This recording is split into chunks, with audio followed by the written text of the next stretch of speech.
Hi, I'm joined here today with Melissa, who is a young mom, and she wanted to talk to me today about young kids and possibly some questions that she's got for me about her young children. And I have this hunch these questions are not like things that only happen at your house. I kind of bet that the things you ask me have happened in other people's houses before. That's what I think. So tell me a little bit about some of the ages of your children, and just kind of some of the issues you're dealing with. Okay, I have a son that is almost 6, a daughter that just turned 3, and then a newborn. Which makes life a little crazy. Yeah, it really right? does. Okay. It's nice that they're not right on top of each other, but still dealing with that. And I have to say, just flat out, first thing, that teaching self-government has helped us tremendously. I at first thought that we didn't need it. I thought that, well, I don't have teenagers yet. I don't have troubled youth, so why would I need a program like this? And then as my children started growing up, I thought, oh my goodness, I can't imagine parenting without this and the information that I have now. So I know that there are a lot of people struggling that maybe might be wondering, does this work? Is this actually what I want? And man, we have come worlds from where we were. I remember, it's been amazing. I remember, so I've known Melissa for some time now, and I remember that at first I said, hey, did you read that book? Hey, did you? And you're like, no. And you're like, I haven't, I will. And you kind of like, Nicholeen, I have little kids. You really expect me to read your book? Like really?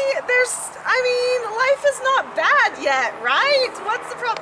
Anyway, it was just so funny, and I kept thinking, if she would read that book, it would make it easier for her if she could read that book.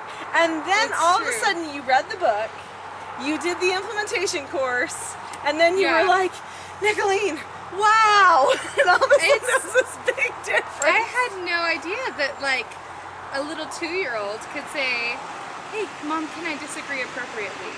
I understand that you don't want me to have a cookie right now, but I just made these and I want, she can come up with her own scenario, and I had no idea what the possibilities could be with such a system. But that's not to say I still don't struggle, so I do still have questions for you. Good, okay. I probably always will. Parenting is a process. Yes, absolutely. And here's the thing, I just want to tell you, and that's right, how your daughter was doing, how she's 2 years old, and she can disagree appropriately for things. And I think that, I just wanted to say, that is something that a lot of people think, oh, this isn't possible for the younger children. But they crave it, don't they? They really do. Actually, I think for my daughter, it is so empowering to her, because one of the things that you teach in disagreeing appropriately, when you're first implementing that step, is to always let them get their way, or at least a compromise. Let it make a difference to them, because if you give them a no answer every time they try to disagree appropriately, they think, well, shucks, that didn't work. Yeah. So why would I even try? Not a useful skill.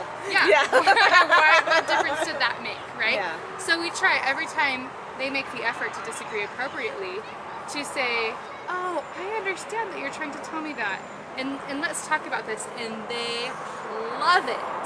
I can't believe how much children just crave to feel understood. I remember by their parents. No, it's so true, because when they're understood, that's where their safety is. Yeah. That's their security. That Mom knows.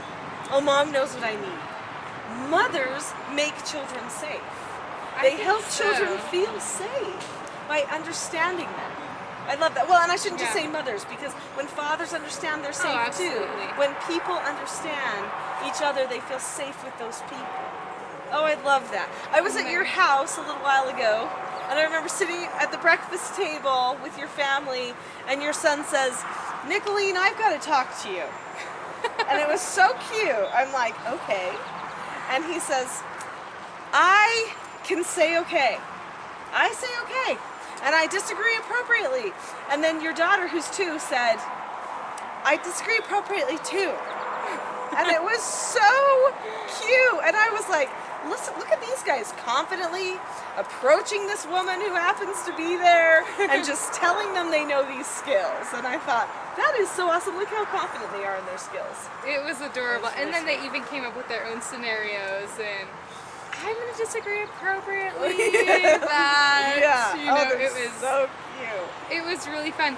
I honestly wouldn't have thought that even in a year time that such so much calmness would be possible.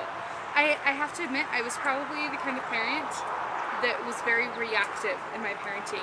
Not very much of it was deliberate or planned for ahead of time, and I still have my moments. Oh, I have bad parenting days, I think. Hopefully we all do. Hopefully that's not just me. Redo. But gotta do a redo today. Yeah, and we do. But I was very reactive, and I didn't realize how unsafe that made my children feel. That they were really just subject to however mom feels at the moment. The punishment might change, or the rules might change, or some days I might get away with things, and other days I won't, or maybe I should start lying because Makes you feel I don't vulnerable. know. Yeah. Yeah. And coming from their perspective, man, that must have been really, really difficult. And I think that because they feel so much more secure, they're able to feel really calm. They don't often go out of instructional control,